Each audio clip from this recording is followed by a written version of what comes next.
The first time they shoved her into a cafeteria trash can, the entire school laughed. The second time, her mother made sure they'd never laugh again. This is the story of Jessica Washington, the girl who fought back without throwing a single punch. Instead, her revenge was served on a lunch tray. From which country are you enjoying this story? Please make sure to tell us in the comments. And don't forget to subscribe, because this battle is just getting started. The first time Jessica Washington got shoved into a cafeteria trash can, the entire school laughed. The second time, her mother made sure they'd never laugh again. Jessica adjusted her backpack straps, already dreading lunch period. The halls of Maplewood High buzzed with chatter, but the moment she stepped into the cafeteria, the air thickened. Eyes flicked toward her. Whispers slithered under the clatter of trays. She kept her head down, gripping her brown paper bag tighter. Chad's voice cut through the noise like a knife. "Yo, Big J, saved you a seat." He kicked a chair out, and his friends erupted in laughter. Jessica ignored them, scanning for an empty table. Brittany fake pouted. Don't be rude, Chad. She's probably on a diet anyway." Her pink manicured fingers twirled a fry. "Right, Jess." Jessica clenched her jaw. She could feel the heat crawling up her neck. "Just keep walking."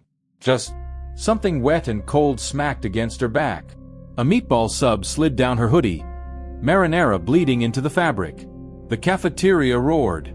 Chad grinned. "Oops. Guess my hand slipped." Jessica stared at the ruined sandwich on the floor.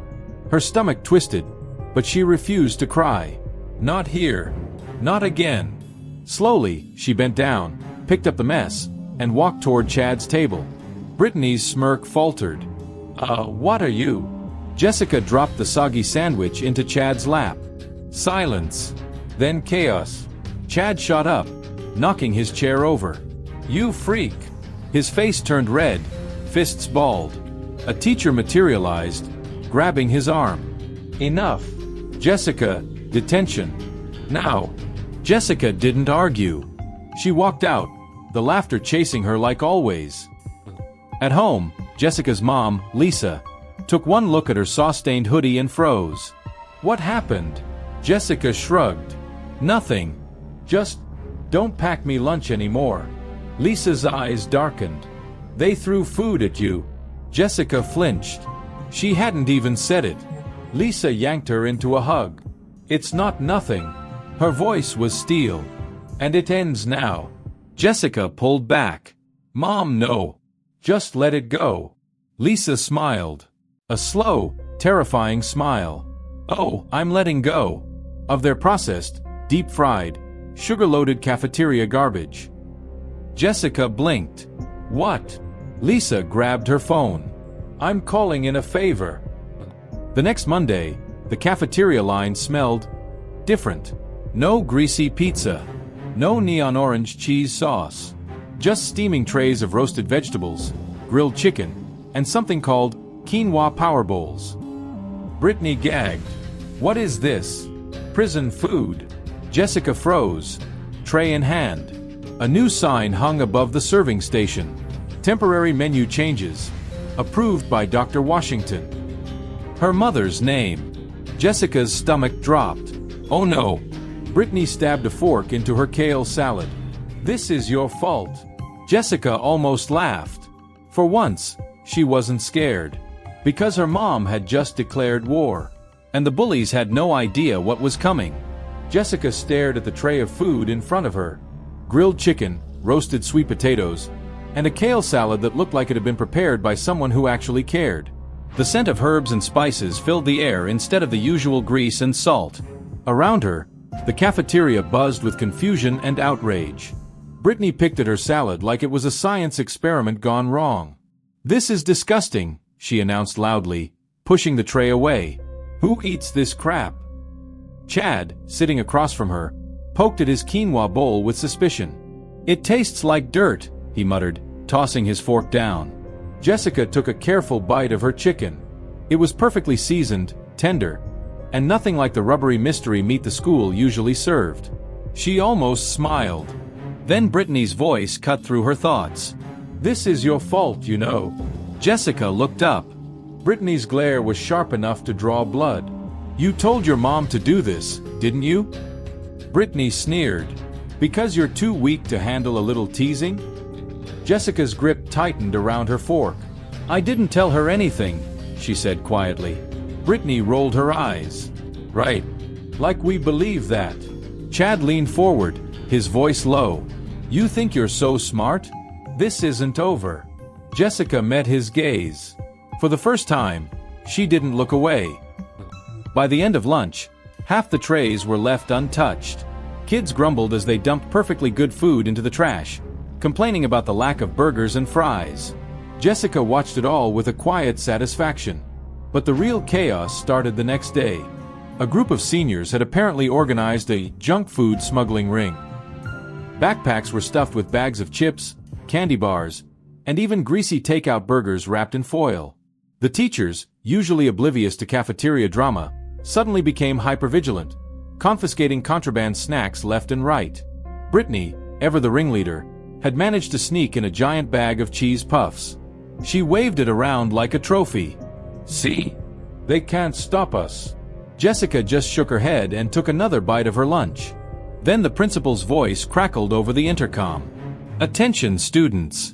Due to repeated violations of the new nutrition guidelines, all outside food is now prohibited in the cafeteria. Bags will be checked at the door." A collective groan filled the room. Brittany's triumphant smirk vanished. "You've got to be kidding me." Jessica hid her smile behind her water bottle. The following Monday, a new addition appeared on the lunch menu, a bright green drink labeled Detox Cleansing Juice. No one knew what was in it. No one wanted to try it. Brittany, ever the daredevil, took a sip and immediately gagged. "Oh my God, it tastes like grass and regret." Chad, never one to back down from a challenge, chugged an entire cup. 10 minutes later, he was sprinting to the bathroom, his face pale. Rumors spread like wildfire. The juice was cursed. It was a laxative. It was Jessica's mom's secret revenge weapon. By Wednesday, the juice was untouched, sitting ominously at the end of the lunch line like a warning. Jessica couldn't help but laugh. The school had become a different place since the cafeteria changes. Jessica noticed it in the tired faces lining up for lunch, the way backpacks seemed heavier with smuggled snacks, the constant grumbling that filled the hallways between classes. She kept waiting for the bullying to start again, but something strange was happening. The angrier everyone got about the food, the less they seemed to care about tormenting her. On Thursday morning, Jessica walked into the cafeteria to find a line of students waiting impatiently for breakfast. The usual sugary cereals and pastries had been replaced with steel-cut oatmeal, fresh fruit, and something called chia pudding. A freshman boy near the front of the line was whining loudly to the lunch lady. "I can't eat this. I'm allergic to healthy food." The lunch lady, a no-nonsense woman named Doris who Jessica had never seen smile before, actually chuckled as she scooped oatmeal into his bowl. "Then you're gonna starve, kid. Next." Jessica grabbed a banana and was turning to leave when she felt a presence behind her. She knew who it was before she even turned around. That expensive vanilla perfume mixed with a hint of cigarette smoke that Brittany somehow thought no one noticed. "Hey!" Brittany's voice was quiet, lacking its usual edge. "We need to talk." Jessica turned slowly, expecting a trap. But Brittany looked different. Her perfect blonde hair was slightly messy, her manicure chipped at the edges. Dark circles lurked under her carefully concealed eyes. "About what?" Jessica kept her voice neutral. Brittany glanced around at the crowded cafeteria, her fingers twisting the strap of her designer bag. "Not here. Can you meet me after school? Behind the gym." Jessica almost laughed. "Yeah, right. Like I'm going to let you corner me alone somewhere." Brittany flinched like she'd been slapped. For a second, Jessica thought she might actually cry. Then the mask slipped back into place, that familiar sneer returning. "Fine. Don't come. But you're going to want to hear this." She turned and walked away, leaving Jessica standing there holding her banana, more confused than ever. The rest of the day passed in a blur. Jessica found herself watching Chad in history class, really watching him for the first time. He was always the loudest complainer about the new food, the one organizing snack smuggling operations. But now she noticed other things. The way his hands shook slightly until he got his morning energy drink. The nervous tapping of his foot that only stopped when he was eating. The angry outbursts that seemed to come more frequently now. After school, Jessica found herself walking toward the back of the gym despite her better judgment. The late afternoon sun cast long shadows across the cracked pavement where the school buses usually parked. Brittany was already there, pacing nervously. "You came." She sounded surprised. Jessica stayed a safe distance away, ready to run if this turned out to be some elaborate setup. "What's so important?" Brittany took a deep breath. "It's about Chad." She hesitated, then pulled out her phone and played a video. The footage was shaky, clearly taken from someone's phone at night. It showed Chad behind the 7-Eleven near school, frantically shoving candy bars into his mouth, his hands trembling violently. "I've been following him," Brittany admitted quietly. "At first I thought he was just being dramatic about the food changes. But this is the third time this week I've caught him doing this." Jessica stared at the video, a sick feeling growing in her stomach. "Why are you showing me this?" "Because your mom did this." Brittany's voice broke. "She changed everything and now he's... I don't know what's happening to him, but it's bad. And I don't know who else to tell." Jessica studied Brittany's face, the genuine fear in her eyes, the way her hands shook almost as badly as Chad's had in the video. This wasn't an act. Something was really wrong. "I'll talk to my mom," Jessica said finally. "But I can't promise anything." Brittany nodded, looking relieved and ashamed all at once. "Thanks. And I'm sorry. About everything."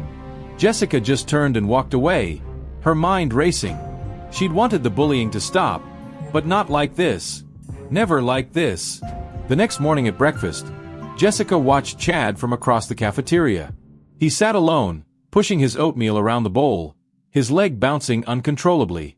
When he thought no one was looking, he pulled a candy bar from his pocket and devoured it in 3 quick bites, then immediately looked around guiltily. Jessica's stomach twisted. Her mom needed to know what was happening. But would she even care? Jessica stood outside her mother's office door, hand raised to knock but hesitating. Through the glass panel, she could see her mom bent over paperwork, her brow furrowed in concentration. Lisa Washington didn't just implement healthy eating policies. She lived them. The sight of her organic green smoothie on the desk made Jessica's stomach churn with guilt. Taking a deep breath, Jessica knocked. "Come in." Lisa looked up, her face lighting up when she saw her daughter. "Jess." "Perfect timing. I was just reviewing the cafeteria participation numbers. They're better than expected, but..." She stopped, noticing Jessica's expression. "What's wrong?" Jessica closed the door behind her. "We need to talk about Chad Reynolds." Lisa's smile faded. "That boy who's been bullying you? It's more complicated than that." Jessica fidgeted with the strap of her backpack. "Mom, he's not just being difficult about the food changes. I think he might actually have a problem." Lisa leaned back in her chair, studying her daughter. "What kind of problem?" Jessica explained what she'd seen, the shaky hands, the secret binges, Brittany's worried confession. As she spoke, her mother's expression shifted from skepticism to concern. When Jessica finished, Lisa sighed and rubbed her temples. "I knew there would be adjustment periods, but this..." She stood abruptly. "Come on. We're paying Mr. Reynolds a visit." Jessica's eyes widened. "Right now? Right now?" Lisa grabbed her jacket. "If what you're saying is true, this isn't about cafeteria politics anymore. This is a health crisis." They found Chad in the weight room, where he'd been spending every lunch period since the menu changed. He was alone, slamming weights with a frenetic energy that looked more like panic than exercise. When he saw Jessica and her mother enter, he froze mid-rep. "What do you want?" he snapped, but the bravado was weak. Sweat poured down his face, and his breathing was ragged. Lisa approached slowly, like one would approach a wounded animal. "Chad, my daughter tells me you've been struggling with the dietary changes." Chad's face twisted. "Oh, here we go. Can't handle a little complaining. So you're gonna what? Suspend me?" "I'm going to help you," Lisa said simply. The words seemed to deflate Chad. His shoulders slumped, and for the first time, Jessica saw the scared boy beneath the bully facade. "I don't need help," he muttered, but the tremor in his hands betrayed him. Lisa pulled up a bench and sat down. When was the last time you ate something that didn't come from a vending machine? Chad looked away. I don't know. A week. Jessica gasped. But I saw you eating junk, Chad finished bitterly. Nothing but junk. Because every time I try to eat that health food crap, I feel sick. Like really sick. His voice dropped to a whisper. I think I broke myself. Lisa's professional mask slipped for a moment, revealing genuine alarm. She reached into her bag and pulled out a protein bar. Eat this. Slowly. Chad stared at it like it might bite him. What is it? Real food. The kind your body actually recognizes. When Chad hesitated, Lisa softened her tone. I'm not here to judge you, Chad. I'm here to help. But you have to meet me halfway. With shaking hands, Chad took the bar. The first bite was tentative. Then he was devouring it like a starving man. Lisa watched carefully. We're going to figure this out, okay? But I need you to be honest with me. How long has this been going on? Chad wouldn't meet her eyes. Since middle school. My dad. He put me on this crazy diet when I started playing football. No carbs, no sugar, nothing. Then I'd binge when no one was looking. It just got worse and worse. Jessica felt sick. All this time, she thought Chad was just another privileged jerk. But he'd been fighting his own private war. Lisa nodded thoughtfully. Okay, here's what we're going to do. First, we're getting you to a doctor. No way. Chad looked terrified. If my dad finds out. Your father, Lisa said firmly, should have noticed his son was in trouble long before now. She pulled out her phone. I'm calling your mother. To Jessica's surprise, Chad didn't argue. He just sat there, looking relieved and terrified all at once. As her mom stepped away to make the call, Jessica hesitated, then sat next to Chad. I'm sorry, she said quietly. Chad barked a laugh. For what? I'm the one who's been a total dick to you. Yeah, well. Jessica shrugged. Turns out we've both been having a pretty crappy time, huh? For the first time since Jessica had known him, Chad smiled. Not a smirk, not a sneer, a real, genuine smile. Yeah, he admitted. Guess we have. Outside the weight room, unnoticed by either of them, Brittany stood watching through the small window. Her eyes shimmered with unshed tears as she pressed a hand to her mouth and silently walked away. The fluorescent lights of the principal's office hummed overhead as Jessica shifted uncomfortably in her chair.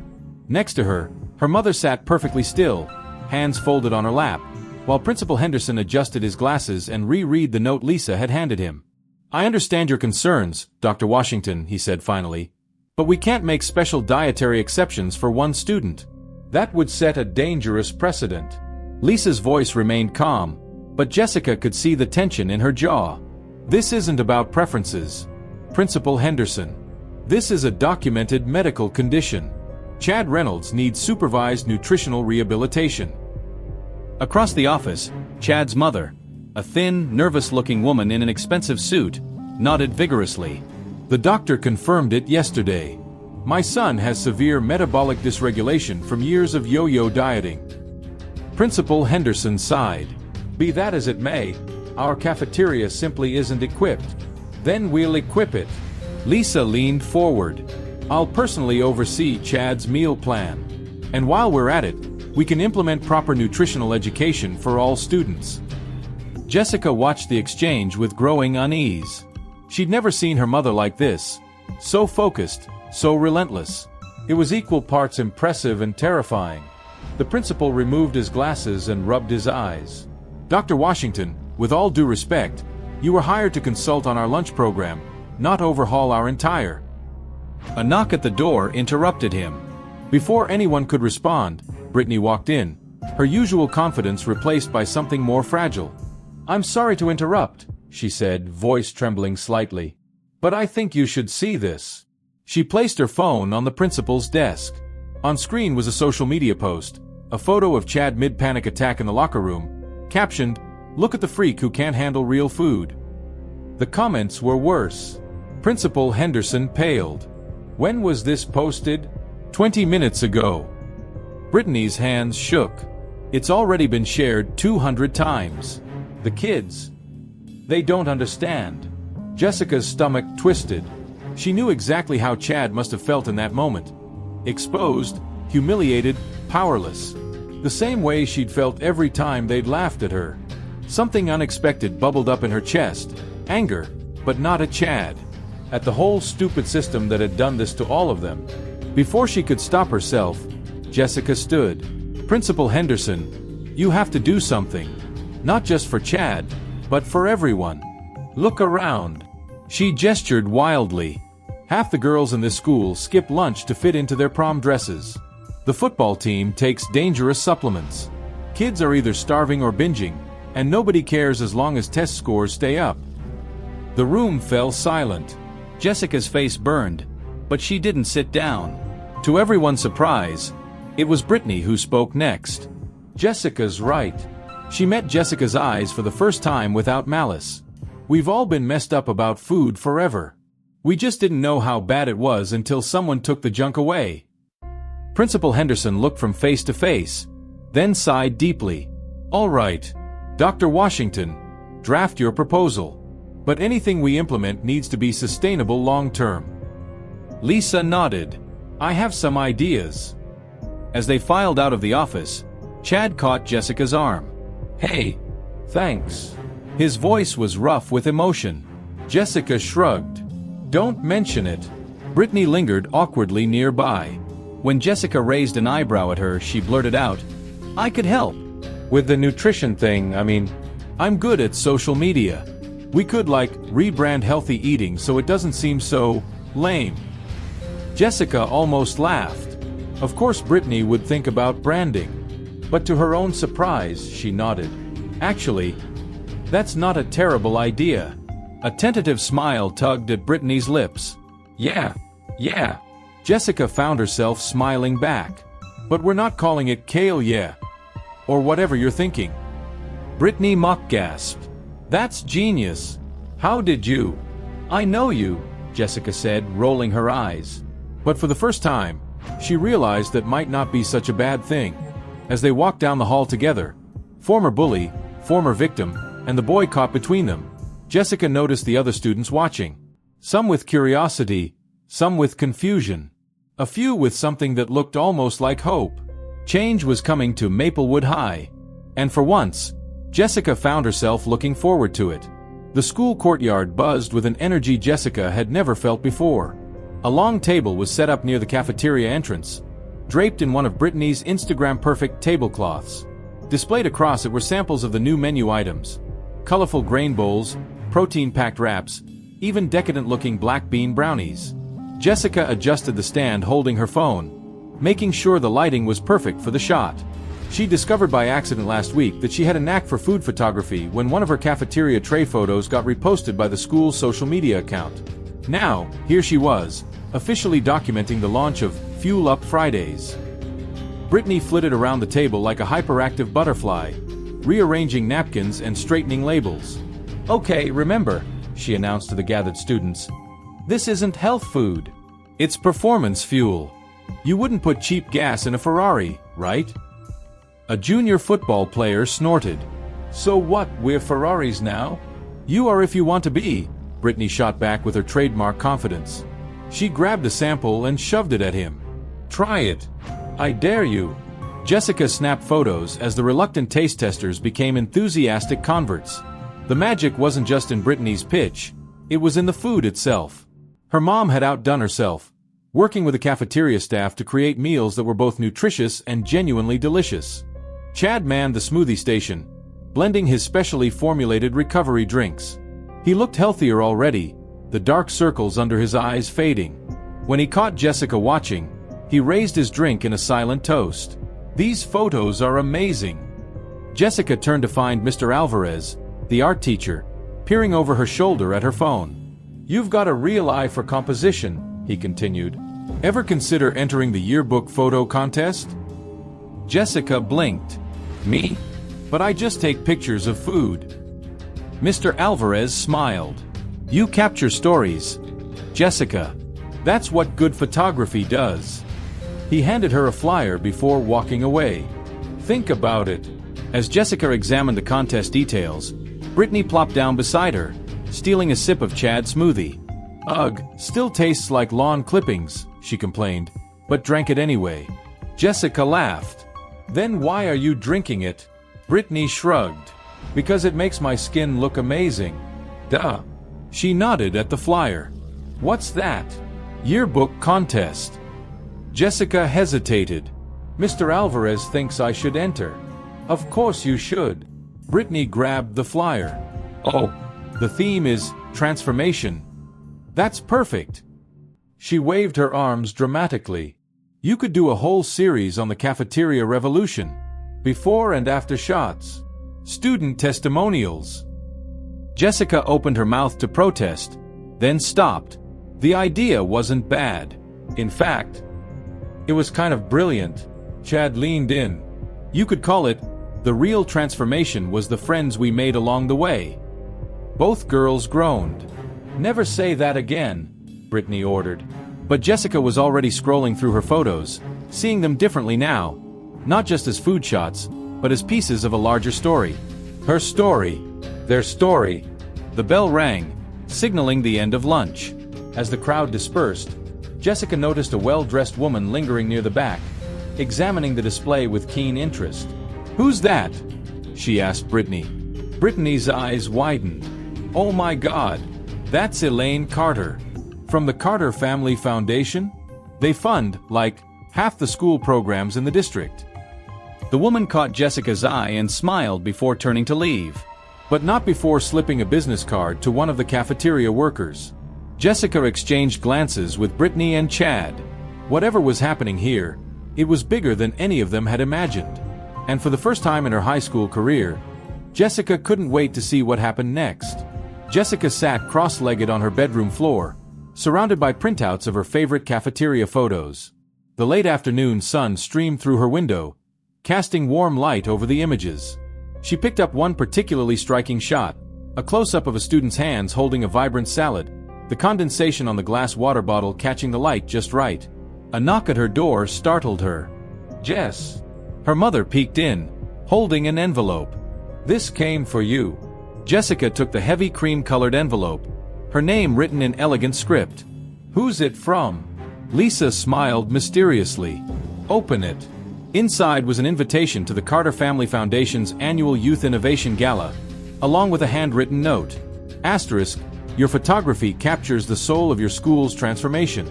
We'd be honored if you'd exhibit your Cafeteria Revolution series at our event. Elaine Carter, asterisk. Jessica's hands trembled.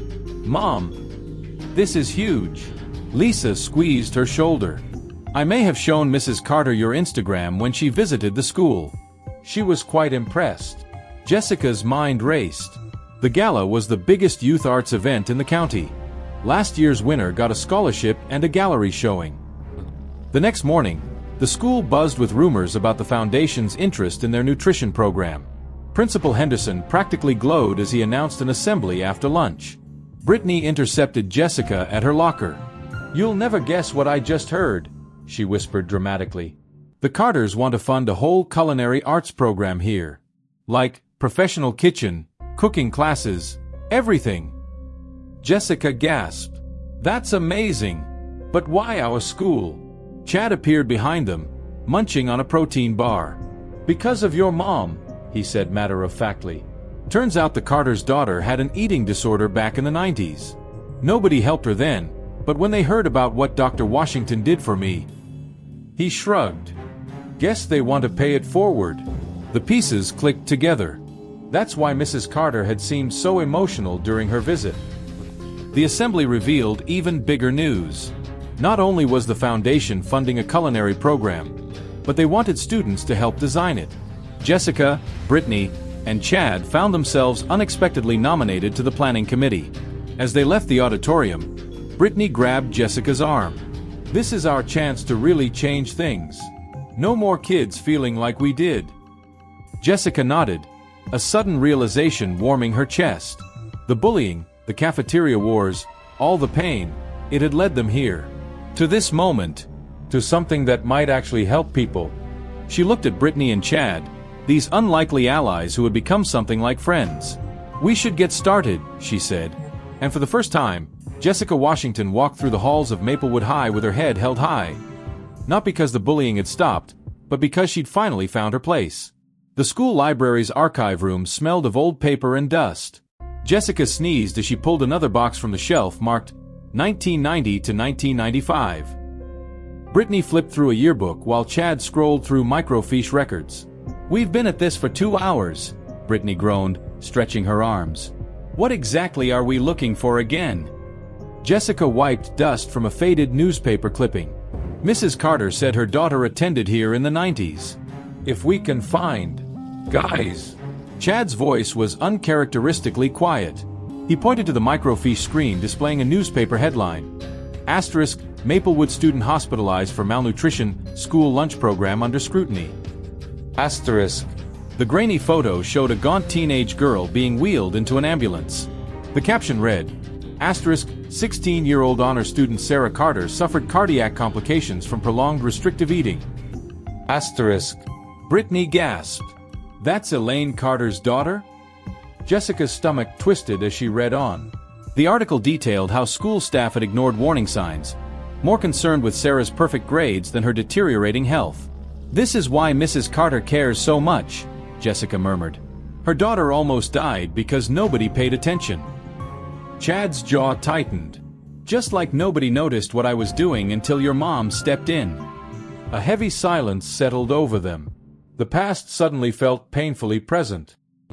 Their somber mood was shattered the next morning when they arrived at school to find the culinary program plans in chaos.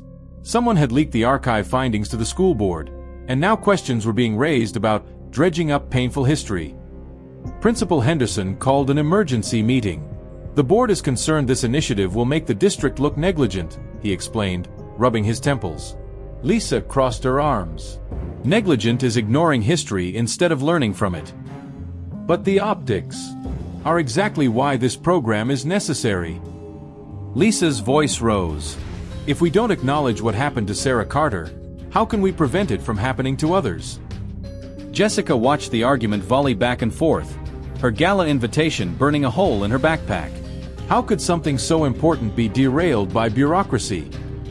That afternoon, Jessica sat in the photography lab, staring blankly at her developing prints. Mr. Alvarez paused beside her. "Trouble with your contest entry?" Jessica sighed. "What's the point? The whole program might get cancelled."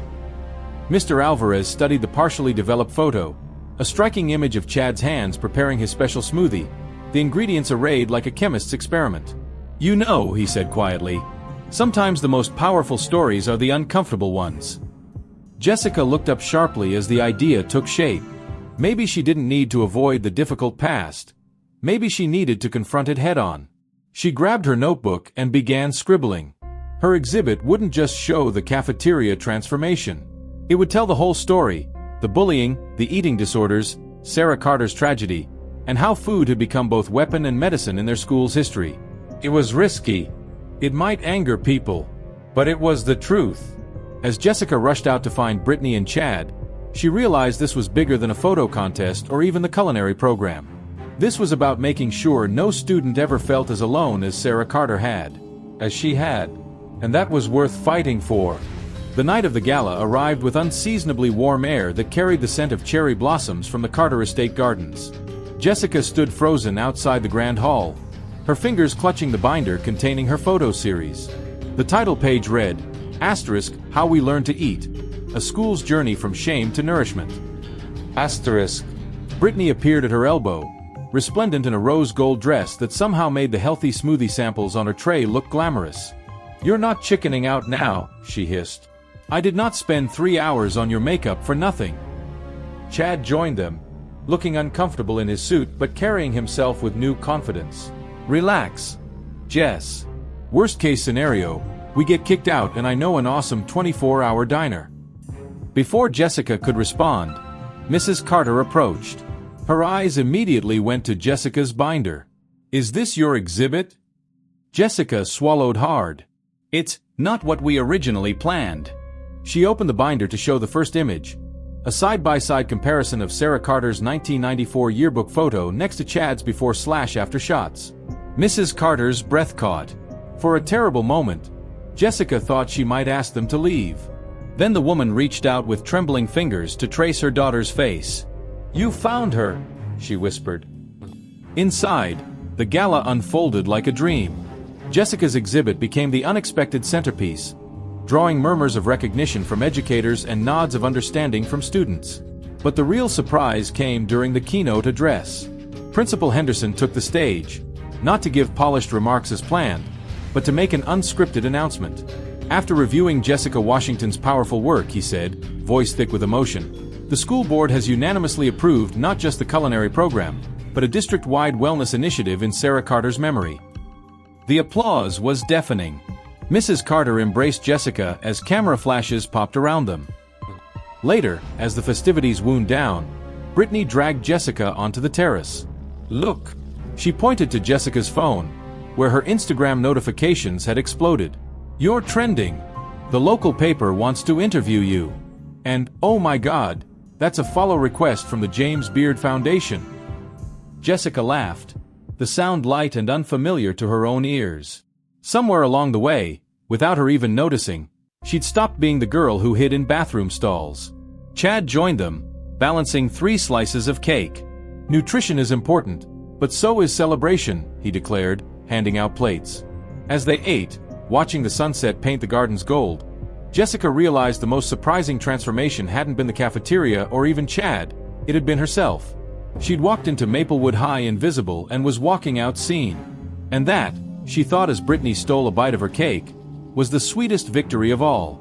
1 year later, Jessica stood at the entrance of the newly dedicated Sarah Carter Culinary Arts Wing, breathing in the scent of fresh paint and possibility. The space bore little resemblance to the dingy cafeteria where she'd once been bullied. Now gleaming with professional-grade kitchens, a cozy cafe seating area, and walls adorned with rotating student photography exhibits. Brittany bounded up, balancing a tray of sample-sized avocado chocolate mousse cups. "Taste this." The middle schoolers helped develop the recipe. Jessica took a bite, the rich flavor bursting across her tongue. "This is incredible." "I know, right?" Brittany grinned. "Turns out I'm freakishly good at recipe development." "Who knew?" Chad joined them, wearing his new Nutrition Mentor t-shirt. He'd become somewhat of a celebrity after doing a viral TEDx talk about his recovery journey. Now he spent his lunch periods counseling younger students struggling with food issues. "Ready for your big moment?" he asked Jessica. She smoothed her hands over her blazer, the same one she'd worn to the Carter Gala. Today she wasn't just a student. She was the keynote speaker for the wing's dedication ceremony. As Jessica stepped up to the podium, she found herself looking out at a sea of familiar faces. Her mother beaming in the front row. Teachers who'd once looked the other way now actively involved in the wellness program. And most surprisingly, a cluster of former bullies who'd become the program's most vocal advocates. "I used to hate lunch period," Jessica began, her voice steady. "It was where I felt most alone, most different." She paused, catching sight of a shy freshman girl in the back, a new student who reminded her so much of herself a year ago. But then something remarkable happened. We started talking, really talking about food. Not just what we ate, but how it made us feel. And that changed everything. As she spoke, Jessica realized the true power of their story wasn't in the dramatic confrontations or cafeteria showdowns, but in the quiet moments that came after. The shared meals, the hard conversations, the simple act of seeing each other fully. When she finished speaking, the applause lasted so long Mrs. Carter had to gently signal for quiet so the ribbon cutting could proceed. After the ceremony, as students flooded into the new space, Jessica lingered by the photo wall where her original Cafeteria Revolution series hung permanently. The final image showed not food, but hands. Chad's, Brittany's, her mother's, and her own, passing a single ripe apple between them. The caption read, "Nourishment comes in many forms." Brittany slipped an arm around her shoulders. "Pretty good for a bunch of messed up kids, huh?" Jessica smiled, watching the freshman girl she'd spotted earlier tentatively try a bite of roasted vegetable flatbread, her face lighting up with surprised delight. "Yeah," she said softly. "Pretty good." And as the afternoon sun streamed through the windows, filling the space with golden light, Jessica Washington, once invisible, now undeniable, finally felt at home. The ribbon-cutting ceremony for the Sarah Carter Culinary Arts Wing was supposed to be Jessica's triumphant finale. But as she stood at the podium, a commotion erupted at the back of the crowd. "This is an outrage." All heads turned as a red-faced man in an expensive suit stormed forward. Jessica's blood ran cold. It was Chad's father, Senator Reynolds, flanked by two stone-faced aides. "Dad!" Chad paled. "What are you?" The senator ignored his son, snatching the microphone from Jessica. "This so-called wellness program is indoctrination. My office has uncovered evidence your nutrition data is falsified." He waved a document wildly. "These test scores prove students are performing worse since the menu changes." A murmur of shock rippled through the crowd. Jessica locked eyes with her mother, seeing her own panic reflected there. This couldn't be happening. Not now. Then, actually, that's my bad. Every head swiveled to the new voice. Mark, the quiet computer science teacher, stepped forward looking sheepish. "Those are last year's midterm scores you're holding, Senator. The updated data shows a 12% improvement across all subjects since implementing the breakfast program." He held up a tablet displaying fresh graphs. "I emailed you the correction yesterday?" The senator's face purpled. "I don't care what your charts say. You're turning our children into..." "Into what, Robert?" The crowd parted like the Red Sea as Elaine Carter glided forward in a couture gown that probably cost more than the school's annual budget. "Healthy young adults? Critical thinkers." Her smile turned icy. "Or are you still upset because your No Hungry Athletes Act lost committee support when my foundation published those photos of you at the steakhouse with the soda lobbyists?" The senator's mouth opened and closed like a fish. Chad buried his face in his hands. Jessica saw her opening. She gently took back the microphone. "Senator," she said calmly, "why don't we show you what we've really been doing?" She nodded to Brittany, who tapped her phone. The massive smartboard behind them lit up with a live video feed, showing the culinary class's current project, a partnership with a local veterans home, where Maplewood students were teaching elderly residents how to make budget-friendly, diabetes-friendly meals. "This," Jessica continued over the awed whispers, "is the 87th community partnership we've launched this year. Our students have catered events for homeless shelters, designed menus for preschools, and yes," she shot Chad a look, "even help your son get recruited by 3 Division I schools now that he's at peak performance." The senator blinked. You did that?" Chad finally stepped forward. "They did more than that, Dad." His voice cracked. "They saved me. While you were too busy counting calories and poll numbers to notice your own son was dying." The silence that followed was deafening. Then, clap. A single pair of hands applauding. Jessica turned to see the shy freshman girl from earlier standing on her chair, clapping fiercely. Soon others joined, students, teachers, even the lunch staff. The senator's aides actually stepped away from him, distancing themselves from the PR disaster unfolding. Elaine Carter leaned close to whisper in Jessica's ear, "I do believe you've just won your first political battle, dear." As the applause swelled, Jessica realized this wasn't an ending at all. It was the beginning of something much bigger. The fallout from Senator Reynolds' outburst should have ended with the ceremony. But 3 days later, Jessica found herself staring at a certified letter that made her blood run cold. Notice of immediate health code violation, Maplewood High School cafeteria. Shut down effective 12 p.m. today. Brittany burst into the principal's office where Jessica stood frozen. "They're saying we had rodent droppings in the grain storage." "That's impossible. We have those new steel containers." Principal Henderson rubbed his temples. "The inspector showed me photos. Clear violations." Jessica's mother snatched the letter. "This is retaliation. That storage room was spotless yesterday." A terrible thought struck Jessica. Where's Chad? They found Chad in the empty weight room, pounding a punching bag with violent intensity. When he turned, his knuckles were raw. "I knew he'd do this," he choked out. "My dad's been trying to privatize school cafeterias for years." Jessica's stomach dropped. "Wait, you mean this is about money?" Chad laughed bitterly. "It's always about money. The fast food contracts, the soda vending machines. You think my dad cares about nutrition? He cares about his corporate donors." He pulled out his phone, showing them a leaked email chain between his father and a major food service conglomerate. Once we discredit this hippy-dippy wellness crap, our back-to-basics meal plan will look like the sensible alternative. Brittany gasped. They're trying to scare everyone back into eating processed junk. That afternoon, the school board emergency meeting turned into a circus. Senator Reynolds dominated the proceedings, flanked by concerned parents Jessica recognized as lobbyists from his previous campaigns. These experimental food programs are dangerous, one woman shrieked, waving a photo of a single wilted kale leaf on a tray. This is what they're feeding our children. Jessica stood to respond, but before she could speak, a new voice cut through the chaos. Actually, that's my lunch. From home. The crowd turned to see the shy freshman, Mia, holding up an identical bento box. I have food allergies.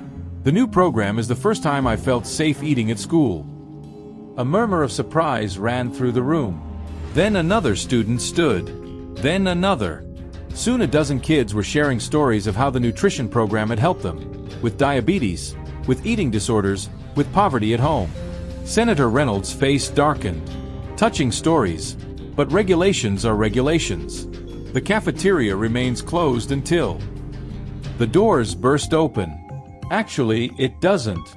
Every head turned as a silver-haired man in a chef's uniform entered, flanked by health department officials. Brittany squeaked, "Oh my God, that's Chef Laurent from Iron Kitchen." The celebrity chef smiled. "I just completed my surprise inspection. This cafeteria isn't just compliant. It's the cleanest school kitchen I've seen in 20 years. He turned a withering gaze on the senator, almost like someone falsified those earlier reports.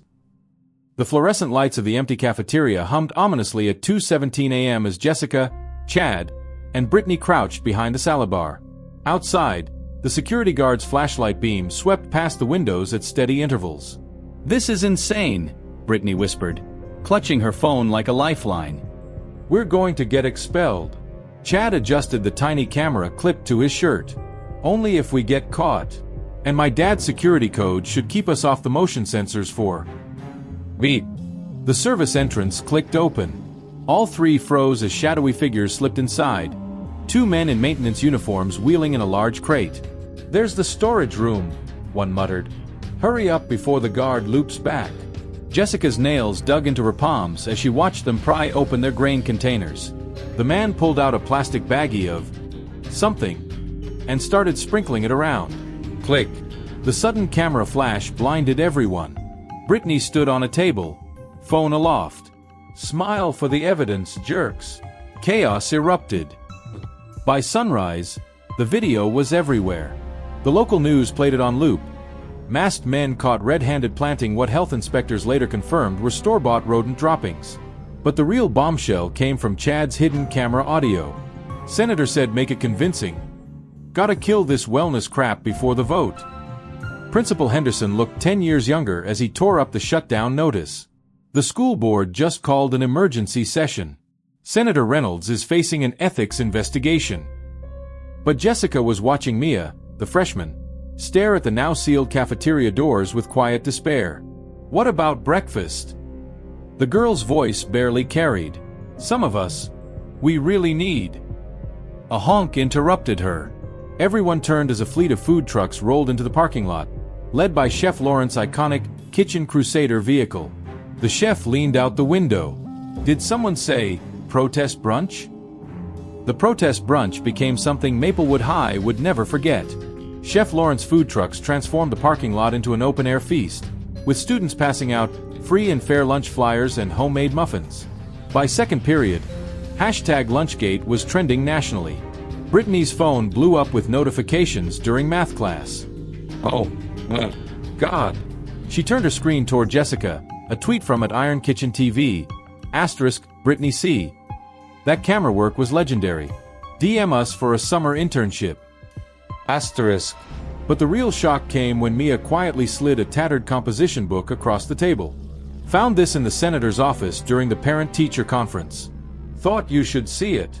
The pages contained meticulous notes about school lunch contracts across the state, and disturbing margin notes. *, per core partners. Must eliminate fresh food requirements by June. Obesity stats show promise for pharma partners if school meals maintain current fat/sugar levels. Asterisk. Jessica's hands trembled. This wasn't just about kickbacks. It was systemic manipulation of children's health. The school board meeting that night looked more like a rock concert. News crews jammed the parking lot as students staged a sit-in, with picnic blankets and protest signs. Inside, Senator Reynolds stood alone at the podium, his polished demeanor cracking. "You're being manipulated by emotional teenagers and..." "Actually, Robert." Elaine Carter rose from the front row, holding a stack of papers. "We're being manipulated by you." She distributed folders containing damning evidence. The notebook pages cross-referenced with campaign donations from processed food and pharmaceutical companies. A reporter's shout cut through the gasps. Asterisk, "Senator, is it true your Back to Basics bill was written by sugar lobbyists?" Asterisk. Chaos erupted. The Sarah Carter Culinary Wing now boasted a James Beard Award-winning school lunch program. Brittany's YouTube cooking channel, Healthy-ish with Brittany, had 500K subscribers.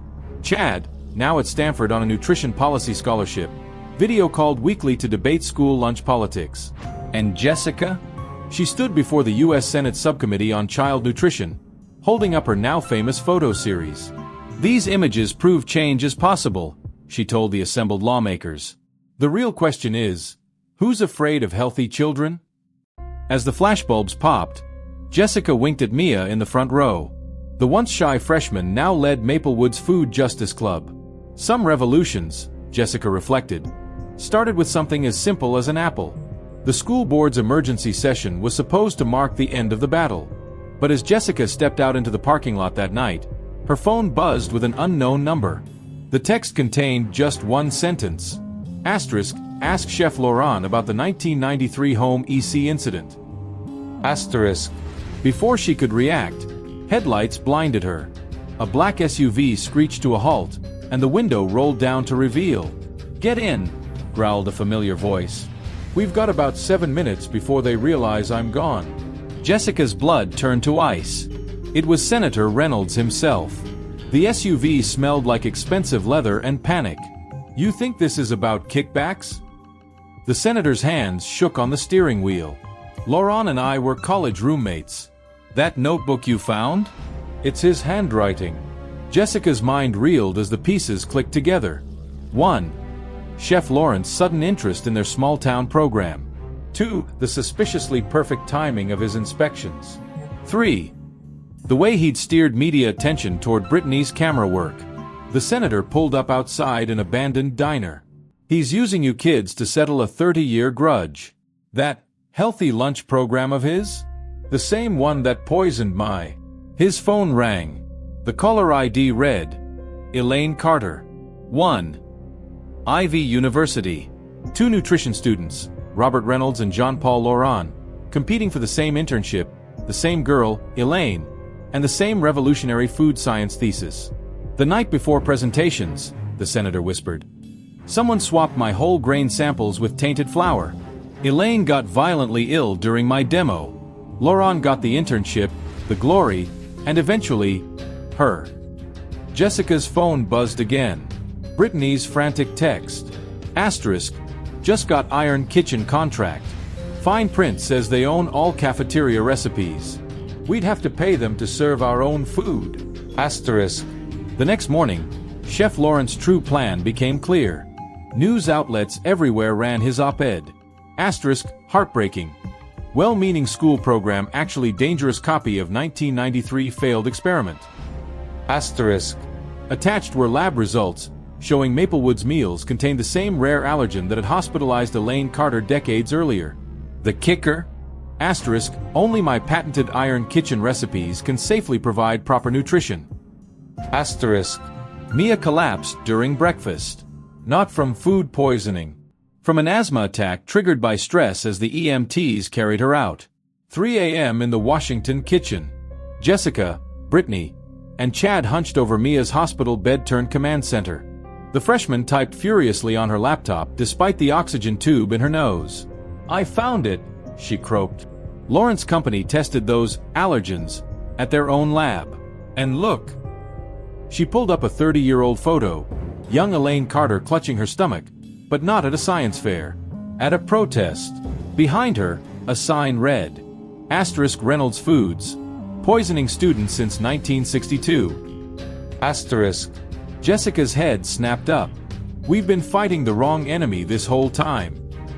Chad slowly smiled. Then let's end this like real Washingtons. He dialed his father. The fluorescent lights of the hospital room buzzed softly as Jessica stepped inside, the door clicking shut behind her. Mia lay propped up in bed, an oxygen tube in her nose, while Elaine Carter adjusted the 4-drip with practiced hands. You set this up, Jessica said, her voice low. You knew Laurent would recognize the senator's handwriting in that notebook. Elaine didn't look up immediately, her fingers pausing on the 4-valve. When she finally met Jessica's gaze, her eyes held a weight of years. I knew Robert would recognize Jean-Paul's writing, she corrected quietly.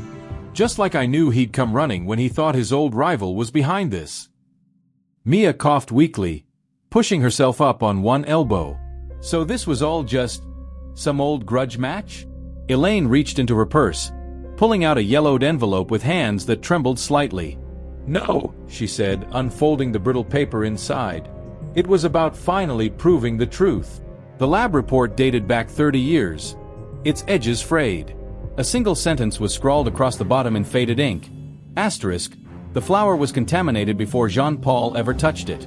*. Jessica took the paper, her fingers tracing the old coffee stain in the corner. You knew back then. Elaine's breath came out in a slow sigh. I suspected. But by the time these results came in, Jean-Paul had already been expelled, Robert had taken credit for his research, and I. She looked at Mia's pale face. I was too sick to fight anymore.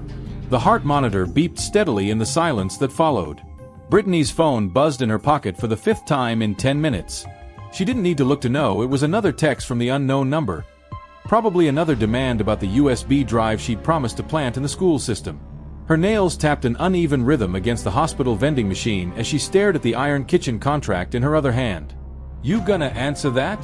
Brittany jumped, nearly dropping the papers as Chad materialized beside her. His eyes dropped to the contract, then back to her face. It's not what it looks like, she said automatically, shoving the papers into her bag. Chad leaned against the vending machine, his voice dropping. Then explain why Lawrence's assistant just texted me saying you were supposed to meet him 20 minutes ago. Brittany's stomach dropped. You're working with him too?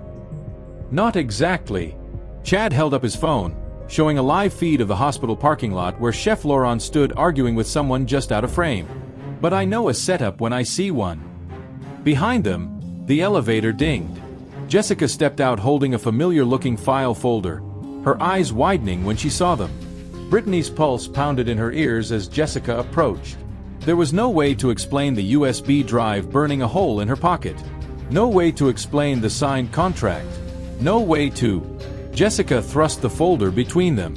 We need to talk about what's really in these school lunches.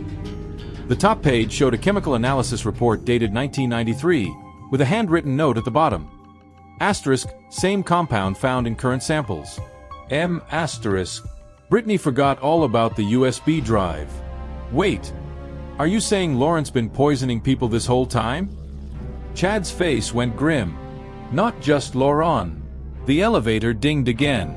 All three turned as Elaine Carter stepped out, her heels clicking sharply against the linoleum. We're out of time, she said, her gaze locking onto Brittany. Did you bring what I asked for? Brittany's hand went instinctively to her pocket, fingers brushing the cold metal of the drive. She'd thought she was working for Laurent. She'd thought she was betraying her friends. But the look in Elaine's eyes told a different story entirely. Slowly, Brittany pulled out the drive. What exactly is on this thing? Elaine took it with a small, satisfied smile. The proof we need to end this. The basement storage room hadn't been opened in decades. Dust rained down as Jessica forced the rusted lock, the metal screeching in protest. Inside, the air smelled of mildew and old paper. Shelves lined the walls, stacked with boxes labeled in faded marker. Over here, Mia called from the corner, her flashlight beam illuminating a filing cabinet marked 93 research projects. Jessica's fingers trembled as she pulled the stiff drawer open. Inside lay a single folder, its edges brittle with age. The label read simply, Reynolds/Laurent, Nutritional Impact Study. The first page contained a summary of findings about gut health and cognitive function. The second page showed chemical formulas Jessica didn't understand. But the third page... "This is it," Mia breathed, pointing to the handwritten notes in the margin. Asterisk, test group showed 28% improvement with modified diet. Control group declined. Recommend immediate implementation. Asterisk. Jessica flipped the page. The signature at the bottom wasn't Senator Reynolds. It was Chef Lawrence, and stamped across it in angry red ink. Rejected. Risk-to existing food service contracts. A floorboard creaked behind them. All three spun as the storage room door swung shut with a heavy thud. The lock clicked. Then the lights went out. From the darkness came a voice they all recognized. Those findings were supposed to be destroyed. The abandoned factory floor echoed with their footsteps as Jessica and Chad picked their way through broken glass and rotting crates. Somewhere in the darkness, water dripped steadily. "This is exactly how horror movies start," Chad muttered, shining his phone light across the rusted machinery. "Yeah. Well, your dad's the monster," Jessica shot back, her own light scanning for any sign of Mia or Brittany. A shadow moved near the far wall. Both froze as a figure stepped into the dim light filtering through broken windows. Chef Laurent held a syringe in one hand, his usually immaculate chef's whites stained with dirt. "The original formula just made people sick," he said calmly. "This version? This will make sure no one ever trusts healthy eating again." Behind him, Senator Reynolds sat bound to a chair, his mouth gagged with what looked like a Reynolds Foods apron. His eyes widened when he saw Chad. Laurent followed his gaze. The prodigal son arrives." He held up the syringe. "You should thank me, Chad. I'm about to make your father's fortune." A crash echoed from the catwalk above them. All heads jerked up as Brittany's voice rang out. "Hey, Chef Dickhead. Catch." Something small and metallic clattered to the floor at Laurent's feet. Before he could react, the USB drive exploded in a puff of smoke, filling the room with thick, white fog. Jessica lunged forward, tackling Mia out of the way as shouts erupted. Flashlights cut through the haze, revealing police officers swarming the factory. And standing in the doorway, phone in hand, Elaine Carter watched as Laurent was dragged away in handcuffs. "Live streaming to every major network," she said, tucking the phone away. "Some recipes," she added, kicking the discarded syringe aside, "are better left unfinished." The morning sun streamed through the windows of Maplewood's newly renovated cafeteria. Jessica stirred the enormous pot of soup as students lined up, their trays loaded with fresh fruits and whole grain bread. At the register, Brittany rang up orders with a flourish, her healthy-ish with Brittany apron a stark contrast to her perfectly styled hair. Chad slid his tray along the counter, pausing to add extra carrots. "Dad's sentencing is next week," he said quietly. Jessica nodded, ladling soup into his bowl. "You testifying?" "Nah." Chad took the bowl with a small smile. "Let the video speak for itself." At the end of the line, Mia handed out recipe cards to the younger students. "Eat up," she told a wide-eyed freshman. "This stuff'll make you smarter." Jessica looked around at the bustling cafeteria, at the laughter, the full trays, the complete absence of trash cans in the corner. Some revolutions, she thought, started with something as simple as an apple, and ended with justice being served.